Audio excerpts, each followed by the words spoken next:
Before the first drumbeat of dawn echoed through the villages of Ete and Idu, the world for girls was already decided.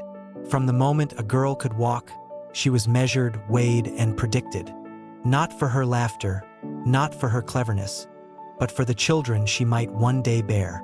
In these villages, the elders said that the strength of a family rested on the shoulders of women. They were vessels, guardians of bloodlines, and the living proof that the community would endure. In Ete, there was a girl named Ifeoma, born under the red moon, which the elders said was a sign of fertility and resilience. Her mother, Amaka, had married at 12 and bore her first child at 13. She knew well the path laid out for her daughter.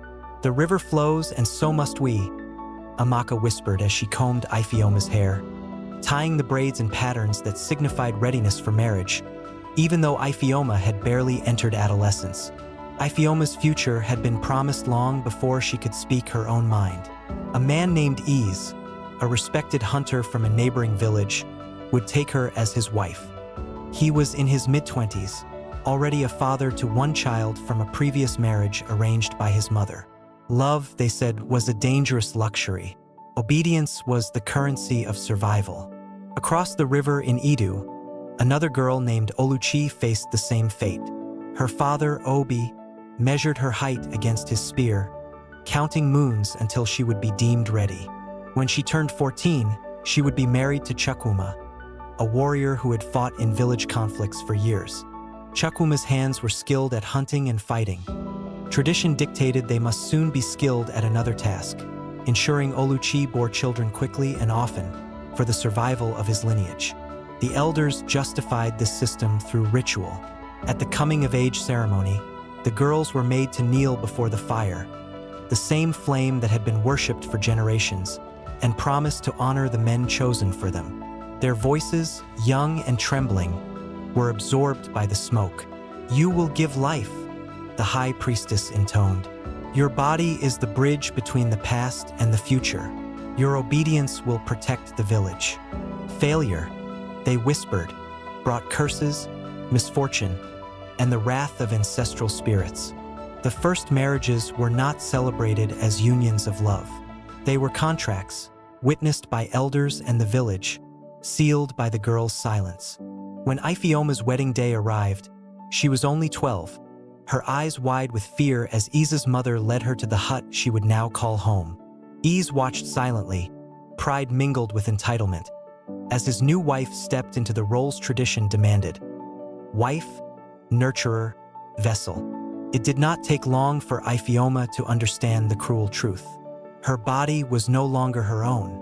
Her thoughts and wishes were secondary to the village, to the continuity of blood. She was expected to bear children immediately, to endure without complaint. When she fell ill after the first pregnancy, her mother-in-law whispered that it was the wrath of the ancestors, a punishment for weakness. The elders agreed. Obedience demanded endurance, endurance demanded sacrifice. Oluchi in Idu fared little better. Chukwuma's hands were heavy, his authority absolute. Her cries in the night were dismissed as childish fear. "This is your duty," he would say. "Your body is not yours." Even in moments of terror, the elders sanctioned the abuse as law, a necessary tool to secure the village's survival. Rape, the bending of young women's bodies to men's will, was hidden behind the mantle of tradition. The people believed that questioning it threatened the entire family line, that the gods themselves demanded compliance. Yet even in this harsh world, women found ways to resist, quietly and subtly. Ifeoma learned to hide her fear behind a practiced smile, to exchange secret glances with other young brides, to whisper warnings when a pregnancy threatened her life. Oluchi taught her younger sister how to fold her arms and endure, how to avoid drawing attention, and how to memorize the paths through the river reeds where a girl could run if her life became unbearable. These were small acts of rebellion, invisible to men and celebrated by women in secret. The villages were not uniform in their cruelty. Some elders saw the strain on young women and tried to mediate, insisting on lighter workloads or slower succession of pregnancies. But these voices were drowned by the weight of tradition. The majority of elders believed a woman's body was a sacred vessel first. a thinking being second. Obedience was sacred. Survival depended on it. Marriages arranged in adolescence often fractured families. Some girls fled, risking death in the marshes or violence from their husbands, seeking refuge in neighboring villages. Others, trapped by fear and expectation, gave birth in silence, naming children in secret for ancestors who might protect them from the cruelty of living men. Families debated endlessly.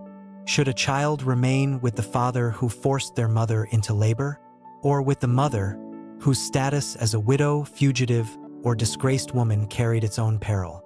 Even young girls were indoctrinated into the system.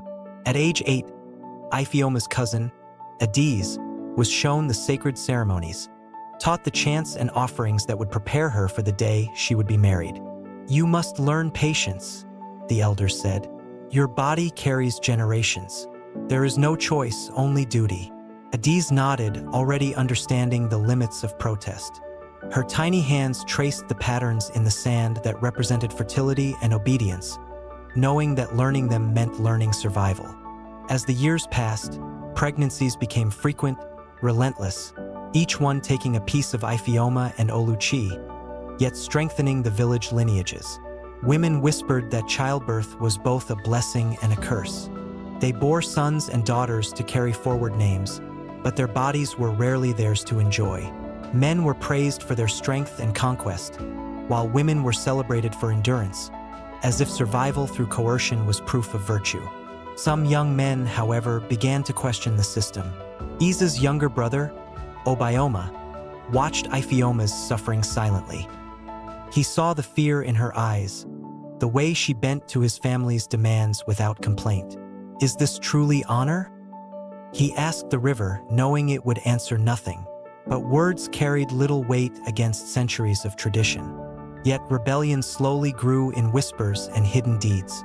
Women like Ifeoma and Oluchi began teaching younger girls not just obedience but subtle defiance.